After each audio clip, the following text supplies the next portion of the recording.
गाजर के हलवे तो आपने कई बार खाए होंगे, लेकिन चलिए आज गाजर की कुछ अलग रेसिपी बनाते हैं जो बहुत बढ़िया होने वाली है और इतनी टेस्टी। तो आप इसको एक बार ज़रूर बनाइए। इस एक बार बनाएंगे तो आपको बार बार ये रेसिपी बनाने को मन करेगा। तो चलिए इसे बनाना शुरू करते हैं। तो इसे बनाने के लिए सबसे पहले मैंने 5-6 गाजर ले लिया है। वजन में मान के चलिए कि 750 ग्राम के करीब है।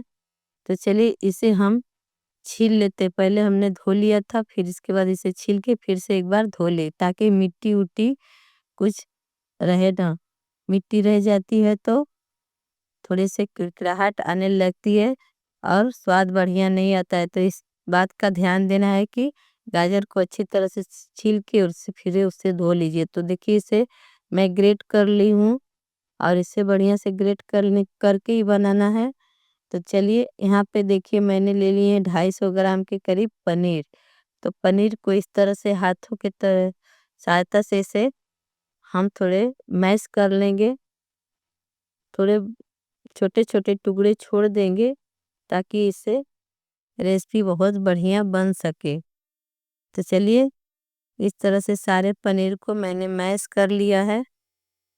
तो आप इसी तरह से बनाइए, बहुत बढ़िया रेसिपी बनती है। तो देखिए यहाँ पे मैंने चढ़ा दिया है गैस पे एक पैन और पैन में डाल दिए हैं दूध। दूध पूरा मलाई वाला था, तो इस ये दूध 1 गिलास हमने डाल दिए हैं 250 ग्राम के करीब। तो यहीं पे हम ऐड कर देंगे सारे घिसे हुए गाजर। तो गाजर को इस दूध में पकाना है। तो यहीं पे देखिए हमने ऐड कर दिए हैं 150 ग्राम के करीब चीनी। तो चीनी आप अपने मीठे के अनुसार डाल सकते हैं।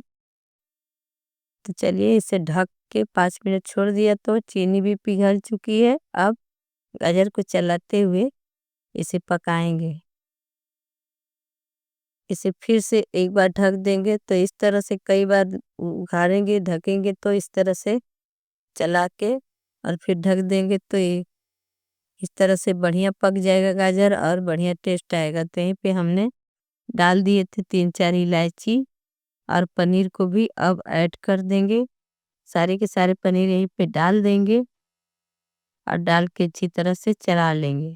तो इस तरह से कभी आपने गाजर की रेसिपी नहीं बनाई हो तो ज़रूर बनाइए, बहुत बढ़िया बनती है ये रेसिपी और पहली बार में भी परफेक्ट बन जाएगी। मैंने भी पहली बार ही बनाया है, ये बहुत टेस्टी बनती है इस रेसिपी।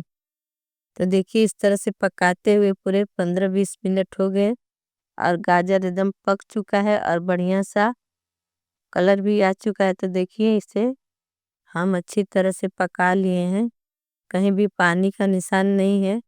इसे चलाते हुए 10-15 मिनट पकाना है तो अच्छी तरह से पक जाएगा। तो यहीं पे हम 1-2 चम्मच घी ऐड कर देंगे ताकि थोड़ी सी शाइन आए और देखने में अच्छा और खाने में टेस्ट बढ़ जाए।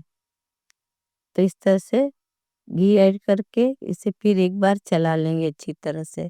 तो ये जितना चलाते हैं उतना बढ़िया ये गाजर का हलवा बनता है, मतलब रेसिपी बनता है। तो हलवा को भी इसी तरह से बनाते हैं। तो मैंने यहाँ पे आज हलवा नहीं बनाई है। चलिए आप आगे देखिए क्या मैं बनाई हूँ इसका। तो चलिए अब यहीं पे हम 5-6 बादाम को इसी ग्रेटर से ग्रेट करके डाल देंगे। तो इस तरह से ग्रेट करके डालने से बहुत बढ़िया टेस्ट आता है बादाम का। तो इसे भी अब अच्छी तरह से मिला लेंगे और 5 मिनट के बाद यह गाजर की रेसिपी तैयार हो जाएगी। तो देखिए ये पक चुके हैं। अब इसे हम निकाल देंगे एक प्लेट में और इसे थोड़े हल्के ठंडे होने देंगे। तो चलिए फिर से हमने पैन चढ़ा दिया है और पैन में हम डालेंगे मिल्क।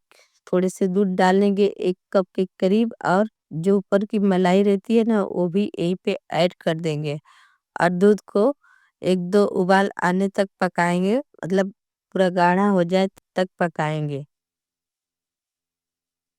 तो यहाँ पे साइड में हमने जो गाजर का रखा था हलवा बना के, इसे हम ठंडा कर लिए हैं। थोड़े हल्के हल्के गरम भी हैं अभी। तो इस तरह से हाथों में एक नींबू का साइज पेड़ा तोड़ के इसे हम बना लेंगे सारे पेड़े जैसे।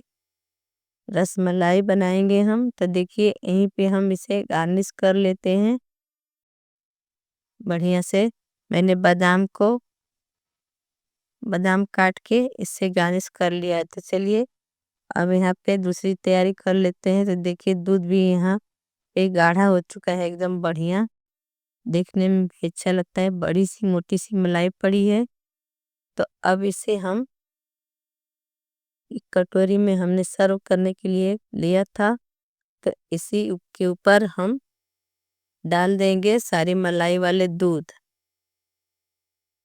तो देखिए अब देखने में पता चल रहा है ना कितनी बढ़िया बनी है रसमलाई। तो गाजर की रसमलाई हमने बनाई है।